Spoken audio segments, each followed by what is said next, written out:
Bonjour tout le monde, c'est Mika. Aujourd'hui, nouvelle étape entre Montluçon et Trois-Fonts. D'après Google Maps, elle était censée faire 34 km avec un petit peu de dénivelé. Mais quand je suis arrivé, mon compteur en affichait 50. Je vais vous expliquer pourquoi.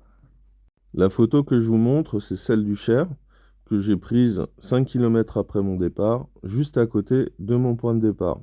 La raison, c'est que j'ai installé une nouvelle application GPS qui s'appelle GeoVélo, et que cette application a voulu me faire passer pour sortir de la ville par une voie ferrée sans qu'il y ait d'autres options alternatives pour traverser la rivière.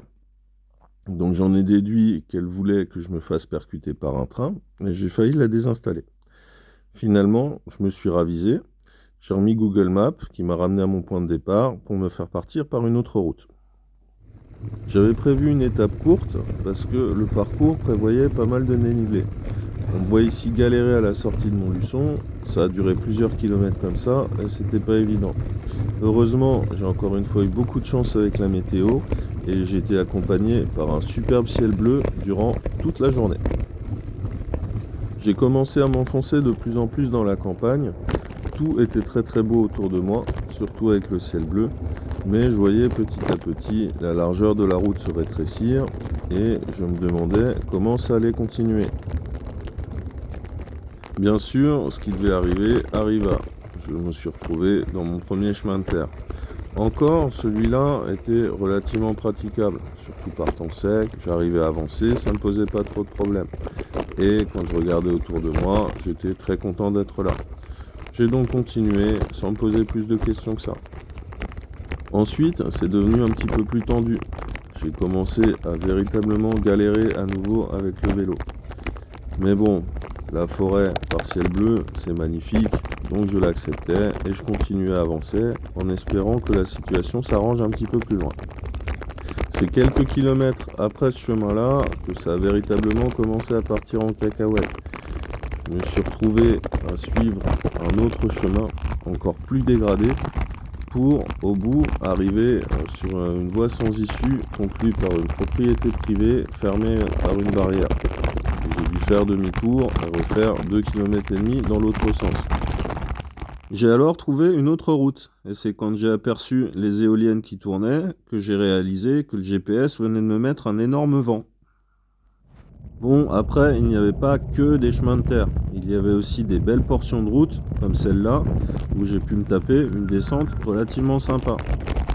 Ça faisait un petit peu piste de bobsleigh d'ailleurs, j'ai trouvé ça marrant.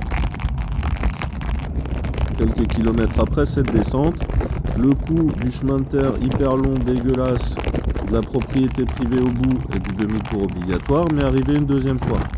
Là, j'étais plus content du tout. J'ai donc rallumé GeoVélo et j'ai trouvé beaucoup plus facilement des routes. C'est là que j'ai compris, les deux applications sont complémentaires.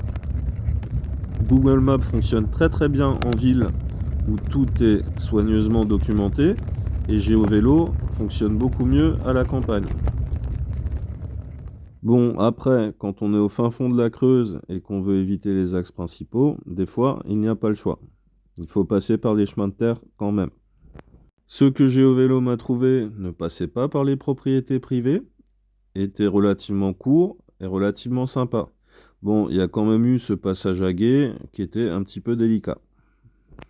Après tout ça, j'ai quand même fini par arriver, mais mon étape, qui était censée être une petite étape de 35 bornes par beau temps avec un petit peu de dénivelé, s'est transformée en une étape de 50 bornes extrêmement énergivore, avec à peu près un tiers de chemin de terre dans le lot.